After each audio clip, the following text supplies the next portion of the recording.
반갑습니다. 사랑하는 동네중앙교회 커넥팅 중등부 친구들, 한 주간 하나님과 함께 하셨습니까? 오늘은 대림절 셋째 주일입니다. 예수님의 탄생을 기억하고 기념하며 우리가 어떤 마음으로 성탄절을 준비할지 고민하고 삶에 적용하는 시간이라고 할 수 있습니다. 지난주에 우리는 이사야의 이야기를 들었죠. 메시아를 기대하는 마음, 폐허된 곳에서 우리를 건지실 하나님을 갈망하는, 고대하는 이스라엘의 마음을 배웠습니다. 성탄절을 2주 남겨둔 지금 이번 일주일을 어떻게 보낼지 한번 같이 고민했으면 좋겠어요. 복음서는 예수님의 행적이 기록되어 있습니다. 그러므로 복음서의 주인공은 예수 그리스도이시죠. 자, 또 성경을 읽어보면, 복음서를 보면 예수님의 이야기를 제자들의 시각에 따라서 구성된다는 것을 알 수 있습니다. 그런데 예수님을 주인공으로 그리는 복음서의 시작인데, 이 시작은 예수 그리스도가 아니라 요한이라는 사람의 활동으로 시작됩니다. 우리 잘 아는 세례 요한인 거죠. 예수님의 이야기인데 예수님의 이야기보다 세례 요한의 이야기가 먼저 나온다는 것은 그의 활동과 그의 이야기가 예수님의 활동에서도 중요한 위치를 차지한다는 것을 뜻합니다. C.S. 루이스의 나니아 연대기라는 책이 있습니다. 제가 그 책을 읽을 때 너무나 두꺼운 책인데 정말 재밌는 거예요. 막 책을 펼쳐서 읽기 시작하는데 다른 공간과 시간에 살던 마녀의 이야기, 그 마녀가 우리 이곳으로 넘어와서 무언가 막 활동을 하고 다시 도시를 파괴한 다음에 판타지 세계로 돌아가서 쇠막대기를 꽂고 이런 얘기가 있었습니다. 너무나 흥미로웠어요. 한 챕터를 읽는데 시간이 후다다닥 가는 거예요. 너무 재밌게 읽었습니다. 그런데 깜짝 놀라게 뭔 줄 아십니까? 그 재밌던 챕터가 프롤로그였다는 것입니다. 아니 무슨 프롤로그가 이렇게 재밌어 라고 생각하면서 책을 읽기 시작했습니다. 그런데 막상 뒤에 이야기를 읽어보면 앞과 바로 연결되는 그런 이야기는 아니었어요. 물론 조금씩 연결되지만 직접적인 어떤 연결이 있던 것은 아니란 말입니다. 그런데 이 프롤로그가 있었기 때문에 본편에서도 더 즐거운 재미들을 찾아낼 수 있었습니다. 프롤로그에 있었던 일들이 본편에서도 되게 중요한 사건이 되기도 했다는 것입니다. 마태복음을 포함한 복음서들은 예수님의 사역을 말하는 챕터에 앞서서 요한의 사역을 언급하고 있습니다. 누군가는 짧게 또 누군가는 길게 할애하여 세례 요한의 이야기를 그려내고 있죠. 이는 예수님의 하나님 나라 사역에 앞서서 요한의 등장과 그의 선포, 그리고 그의 삶이 그리스도의 사역에 있어서 중요하다는 것을 우리에게 알려주고 있다는 것입니다. 그렇다면 요한은 왜 예수님의 사역에 앞서서 필요했을까요? 그는 왜 등장했어야 됐을까요? 자, 요한의 역할이 분명해지는 지점은 마태복음에서 말하는 이사야의 예언, 곧 광야에 외치는 자의 소리가 있어 이르되 너희는 주의 길을 준비하라, 그가 오실 길을 곧게 하라 하였느니라 라는 유대인의 기대 사이에서 밝혀집니다. 자, 지난주에 언급했듯이 유대인은 메시아에 대한 희망찬 기대를 가지고 있었습니다. 자신들은 자신들의 죄로 인해서 하나님으로부터 멀어지고 타민족의 지배를 받고 있다고 생각했습니다. 하지만 결국 주님의 날에 메시아가 이 땅에 와서 고통받는 자신들을 건지시고 구원하실 것이다, 우리의 삶을 다시 소생케 하실 것이다 라는 소망을 가지고 있었다는 것이죠.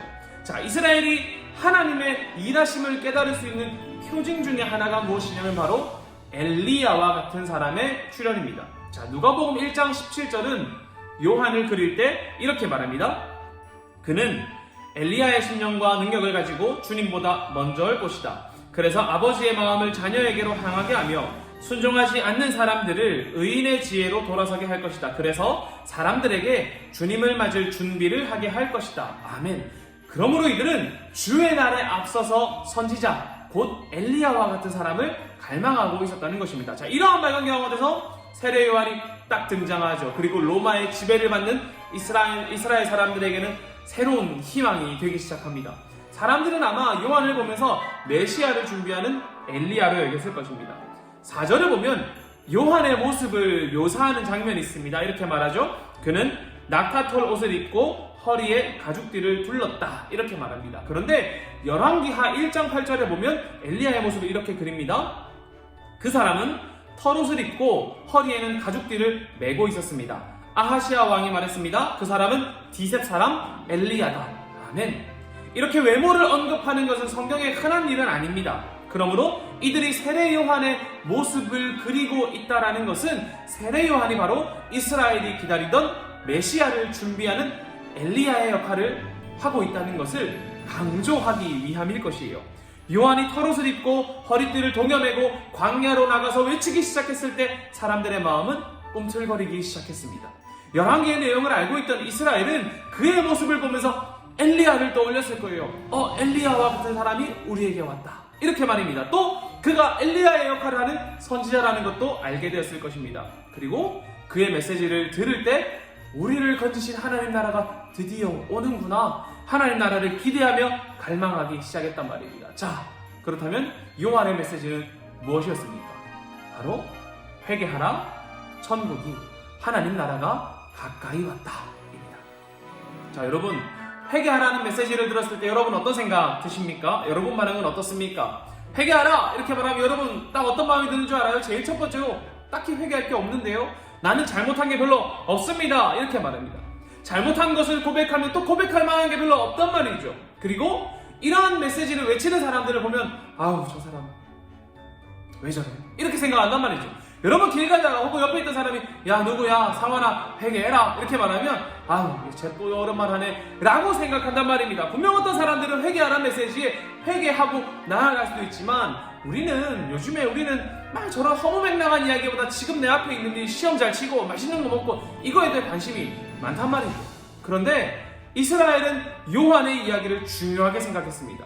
5절에서 6절을 보면 이렇게 말합니다. 예루살렘과 유대 지방과 요단강 주변에 사는 사람들이 모두 요한에게 나아왔습니다. 그들은 자신이 지은 죄를 고백하고 요단강에서 요한에게 세례를 받았습니다. 아멘.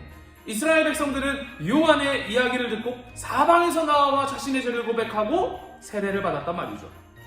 이러한 백성들의 반응을 보면서 우리가 어떤 마음을 가질 수 있나요? 어떤 마음을 알 수 있습니까?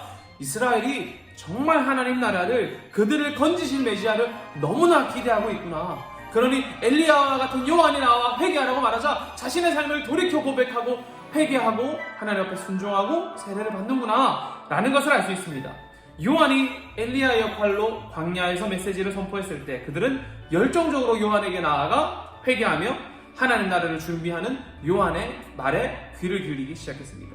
그들이 간절히 고대하던 하나님 나라, 그 이야기가 요한의 입에서 선포되어지자 이스라엘은 기다렸다는 듯이 요한에게 나아가 하나님 나라를 위해 자신들을 준비시켜줄 요한의 메시지에 순종했다는 것입니다. 자, 여러분, 회개라는 것은 죄에서 떠나 하나님에게서 하나님으로 돌아가는 것을 말합니다. 요한은 메시아를 준비하는 엘리야의 역할로 이스라엘 앞에 서서 그들을 향해 죄에서 돌아서라, 그리고 하나님에게 돌아가라, 이렇게 말하고 있다는 것이죠. 근데 한번 여러분 생각해 봅시다. 이스라엘은 어떤 마음을 가지고 있었을까요? 자신들의 마음 가운데 우리 하나님 백성이지, 우리 하나님 나라의 사람들이잖아, 우리는 하나님의 민족이잖아 라는 생각을 가지고 있었단 말이죠. 비록 우리의 죄로 인해 타국의 지배를 받고 있지만 그들의 마음 가운데 여전히 나는 다윗의 자손, 우리는 아브라함의 혈통이지, 이런 마음을 가지고 있었을 것입니다. 그런데 그런 그들에게 요한이 단호하게 외치는 겁니다. 너희 하나님에게 돌아가라. 하나님이 아니라 죄와 함께하는 여러분, 죄에서 떠나 하나님에게로 돌아가십시오. 우리가 하나님의 백성이고 하나님의 민족인데 하나님에게로 돌아가라라고 말하고 있는 것입니다. 회개는 죄를 고백하고 용서를 구하는 것이기도 하지만 그것보다 오히려 관계적이며 조금 더 입체적인 것입니다. 내가 이것 잘못했습니다를 넘어서 나의 존재가, 나의 인격이, 나의 가치와 나의 삶이 죄에서 떠나 하나님에게로 향하는 것, 하나님께 가까이 나아가는 것이 바로 회개라는 것입니다. 요한은 이스라엘에게 이런 존재적인 변화를 요구하고 있는 것입니다. 너희 하나님 백성이라고 생각하고 있는 너희의 삶을 존재적으로 다시 돌이켜라. 너희 죄 가운데 거하고 있다. 하나님께 나아가라. 이렇게 말입니다. 그가 외치는 회개하라는 말은 죄를 고백하고 면죄부를 받으라는 이야기가 아닙니다. 너희의 삶을 돌이켜 하나님께 가까워지는 삶을 선택하라는 삶의 변혁, 존재적인 변화를 요구하고 있는 것입니다. 그리고 이러한 변화에 순종하는 사람들에게 세례를 주고 있는 것이죠. 그러므로 세례를 받는 사람은 하나의 그냥 이벤트, 나 세례 받았어 라는 이벤트를 거친 사람이 아니라 하나님 나라를 맞이하며 나의 삶을 돌이켜 죄를 고백하고 나의 행동을 돌이켜 하나님에게로 가까이 가기로 결정한 자, 그리고 그에 합당한 삶을 사는 사람들이 바로 세례받는 사람들이라는 것이죠. 하나님 나라를 위한 변화, 곧 죄에서 돌이켜 하나님에게로 나아가는 이 준비를 누구만 해야 됩니까? 저만 해야 되나요? 아니요. 우리 모두가 해야 됩니다. 그냥 내 이름이 변했어 이 정도가 아니라 삶의 변화를 요한은 예수님을 준비하는 모든 사람들에게 요청하고 있는 것입니다. 자, 그런데 오늘 본문 7절을 보면 바리새인과 사두개인들이 세례를 베푸는 요한 앞에 나타납니다. 그리고 그들은 어떤 사람들일까요? 사실 그들은 누구보다 하나님께 가까이 하려고 노력하는 사람들이죠. 율법을 지키고 말씀을 보고 정말 많이 하는 사람들이란 말이죠. 누구보다 경건하게 살려고 노력하는 사람들입니다. 그런데 그런 그들에게 요한이 어떻게 외치는 줄 아십니까? 이렇게 말합니다. 독사의 자식들아, 누가 너희들에게 다가올 하나님 나라의 벌을 피하라고 일러주었느냐?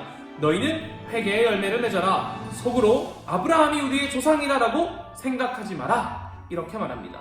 누구보다 열심히 말씀을 공부하고 매일 기도하고 매일 말씀을 전하는 사람들에게 바울은 저주와 같은 말을 퍼붓는단 말이죠. 왜냐하면 그들이 참된 회개, 하나님께 나아가는 것을 하고 있지 않기 때문입니다. 자신들의 존재를 돌아보고 하나님께 내가 더 이상 더 나아가려고 노력하고 있는 것이 아니라 오히려 자신들이 아브라함의 혈통이기에 이 혈통을 가지고 있기에 하나님께서 우리를 지키시고 계신다 라고 생각하고 있기 때문에 요한은 단호하게 말하는 것입니다. 참된 회개를 하고 회개에 합당한 열매를 맺어라 이렇게 말이죠. 당시 사람들은 하나님의 진노는 하나님께 저주받은 자, 죄인들이 겪는 일이라고 생각했어요. 그런데 요한은 사람들이 보기에 누가 보아도 하나님과 가까워 보이는 바리새인과 사두개인들에게 참된 회개와 회개의 열매를 맺지 않으면 하나님의 진노가 임할 것이라고 말합니다. 스스로 경건하다고 생각하는 사람들도 참된 회개와 열매를 맺지 않으면 그에 합당한 삶을 살지 않으면 안 된다라는 것이죠. 자, 이러한 진노는 이미 9절에서 말하는 것처럼 도끼가 이미 나무 뿌리에 찍혀 있다 라는 것을 말하므로 하나님의 임박한 진노가 이미 우리 앞에 있다. 그러니 너희 참된 회개하고 참된 회개에 합당한 열매를 맺어라 라고 말하는 것입니다. 요한의 메시지는 강력하죠. 이스라엘을 향한 메시지는 강력합니다. 우리의 삶을 돌아보게 하고요, 고백하게 하고요, 내가 갖고 있던 기존의 생각을 다 무너뜨리게 합니다. 그러나 요한은 자신 뒤에 오실 그리스도를 향해 사람들의 눈을 돌립니다. 자신이 이렇게 강력한 메시지를 선포하니 사람들이 요한을 어떻게 생각하겠습니까? 막 존중하고 높이고 따르고 막 그가 우리의 메시아일지도 몰라라고 생각했을 수도 있습니다. 요한은 여기서 자신의 높아질 수도 있는데 예수 그리스도에게로, 자기 뒤에 오실 예수 그리스도에게로 사람들의 눈을 돌립니다. 11절이 이렇게 말하죠. 나는 물로 회개를 준다. 내 뒤에 오실 분은 나보다 더 능력이 많으신 분이다. 나는 그분의 신발을 들고 다닐 자격도 없다. 그분은 너희에게 성령과 불로 세례를 주실 것이다. 아멘. 모든 복음서가 요한의 이야기를 담고 있다는 것은 그의 메시지와 역할이 예수 그리스도의 오심과 그의 사역에 있어서 중요한 위치를 차지한다는 것입니다. 그의 역할이 무엇입니까? 사람들의 삶을 바꾸어 그리스도를 온전히 보게 만드는 것입니다. 여러분, 성탄절 축제죠. 세상의 축제를 준비합니다. 그러나 이때 예수 그리스도를 기다리는 이때 요한은 우리에게 말합니다. 여러분, 그리스도를 준비하십니까? 그러면 회개하십시오. 죄에서 떠나 하나님 나라를 향해 다가가십시오. 이렇게 말합니다. 우리의 삶을 돌이켜 죄에서 벗어나십시오. 그리고 그리스도를 맞이하십시오. 나는 하나님 백성이야, 나는 그리스도인이야 라는 타이틀에 사로잡히지 마시고 우리의 삶을 돌이켜 하나님 백성다운 삶을 사십시오. 회개에 합당한 열매를 맺으십시오. 그것이 그리스도를 준비하는 사람들의 삶이기 때문입니다. 이렇게 말합니다. 우리 다음 주 성탄절을 준비하면서 요한의 이야기를 기억했으면 좋겠습니다. 그리스도 없는 성탄을 준비하는 사람들, 혹은 성탄의 기쁨만 누리는 교회가 되는 것이 아니라 성탄의 기쁨을 준비하면서 우리 삶을 돌이켜 회개하고 회개에 합당한 열매를 맺고 사는 사람처럼 살아가는 여러분들 되었으면 좋겠습니다. 그리스도를 맞이하는 자들이여 우리의 삶을 회개하고 우리의 삶을 주님께로 돌이켜 하나님께 나아갔으면 좋겠습니다. 기도하겠습니다. 하나님, 요한이 메시아를 기다리는 이스라엘에게 외친 것은 회개하라입니다. 그들은 우리는 하나님 백성이니 하나님이 오셔서 우리를 건지실 거야 라고 당연하게 생각했지만 요한은 그들을 향해 단호하게 말합니다. 회개하십시오. 죄에서 떠나 하나님에게 다가가십시오. 회개에 합당한 열매를 맺으십시오. 그것이 그리스도를 준비하는 사람들의 자세이기 때문입니다 라고 외칩니다. 우리가 그리스도를 맞이하면서 우리 안에 있는 죄들을 고백하고 내 안에 내 삶의 방향이 하나님에게서 멀어져 있다면 삶을 돌이켜 주님을 보게 하여 주시옵소서. 주님 앞에 나와 내 삶을 엎드리게 하시고 주님을 기대하며 주님께 한 걸음 한 걸음 더 나아가며 주님을 갈망하는 자들 되게 하시고, 무엇보다 참된 회개, 합당한 열매, 주님 앞에 내 삶을 고백하였다는 고백한 삶대로 살아가는 우리 되기를 소망합니다. 그리하여 참된 열매를 맺음으로 주님 오심을 기뻐하는 자들 되게 하여 주시옵소서. 그러한 동래중앙교회 커넥팅 중등부 친구들과 우리 모두가 되기를 원하오니 하나님 인도하여 주시옵소서. 감사합니다. 살아계신 예수님의 이름으로 기도합니다. 아멘.